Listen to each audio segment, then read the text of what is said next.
Alright, let's get started. Today I have one of my Jinhao 9019s, and this is a pen that's special for two reasons. The first is I got super glue all over it. Just look at that. You can kinda see it. And the second is I messed with the nib. This shipped with a fine nib, and as I have a habit of doing, I messed with it, and I turned it into a fude nib. So what's wonderful about this type of nib is that it offers you a wide variety of line variation depending on how willing you are to manipulate the way you're holding the pen and the way the nib is writing on the page. You hold it more upright, it writes a thinner line when you draw a cross stroke. You hold it at more of an angle, and that line is a lot wider. It's kind of like all the fun of an architect nib, only instead of having a specific sweet spot, the sweet spot instead is a surface that you can variably, I will describe it as variably engaged with, which you can see here. Very relatively thin cross stroke when I hold it more upright. Fun stuff, huh?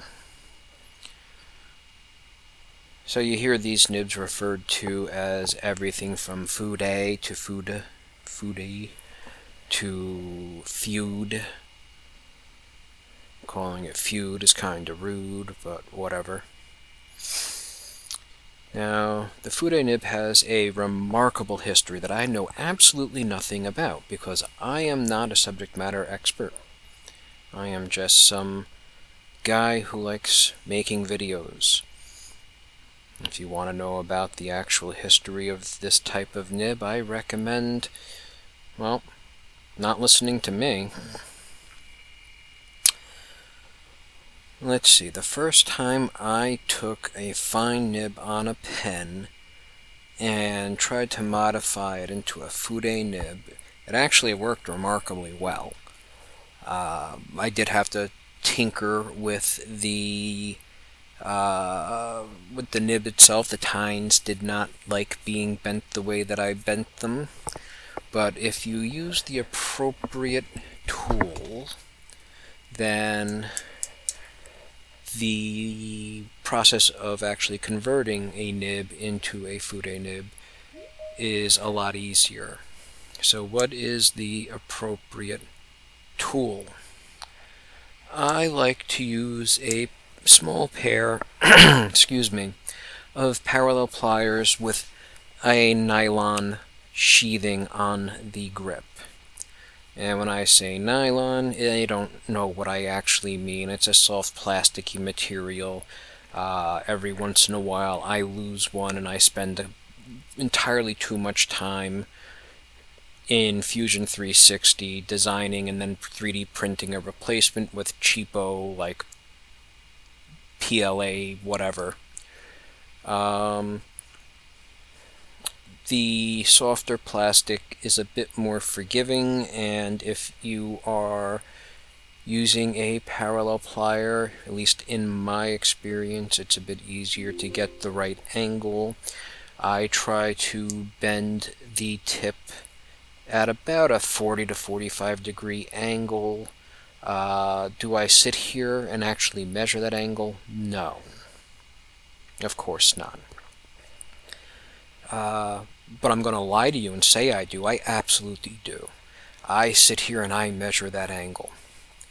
No, I use the pen. I bend, I write, I bend some more, I write, I bend some more, and by that point I have to usually tune the nib a bit because the tines are getting a little wonko. You know, whatever. If you're going to do this, of course, don't listen to me. I am not liable for your decisions. Remember that. Listen to someone else. But I would suggest, and I would strongly encourage you to take this advice, is to get a bunch of super cheap nibs and practice on that. Practice on cheap steel nibs. Do not go to your nice expensive pens or a pen that you care about, regardless of the price point, and try to modify the nib. If you are not comfortable taking the nib of your pen to your belt sander to grind down that tipping material to convert your medium nib into a oblique stub nib, then don't do it. So, for context, I have a workshop with pretty much every tool imaginable in it, which of course is an exaggeration, but I have an exceptionally well-equipped workshop. I have tools that I can use to cause all kinds of destruction on nibs. So, I would suggest you get yourself some polishing pads off of the interwebs. There are some out there that come with a bunch of pads that are maybe starting around 600 grit and go up to like 14,000 grit. Those are wonderful things. They're inexpensive. Even if you're not grinding your nibs or bending or contorting your nibs, oftentimes you'll get a pen that maybe writes a bit kind of draggy, and doing figure eights on a pad like that, or a series of pads like that, will help polish it, and you wind up with a nib that's super smooth. And let's get a closer look here. You can see much better close up the kind of line variation you can get here. What ink is this? This is, I think, Tsuki-yo, which is an Iroshizuku ink, I think. Don't hold me to that. I don't remember. We're not here to talk about ink, though. We're here to talk about the fude nib. Don't be a narc and call it Fyewd. And just because I'm saying that, I am going to have to call it Fyewd in every single video that I put out from this point forward. The Fyewd nib. And of course these videos don't come out in order. I got like a bajillion of these things scheduled because of whatever reason. So it'll be interesting to see which one of these comes out first. Anyway, that's a close-up. Look at that tip. The 9019 is actually a decent enough pen, especially for folks who are starting out. So, anyway, that's all I got. Stay out of trouble, stay in school, blah blah blah. Bye.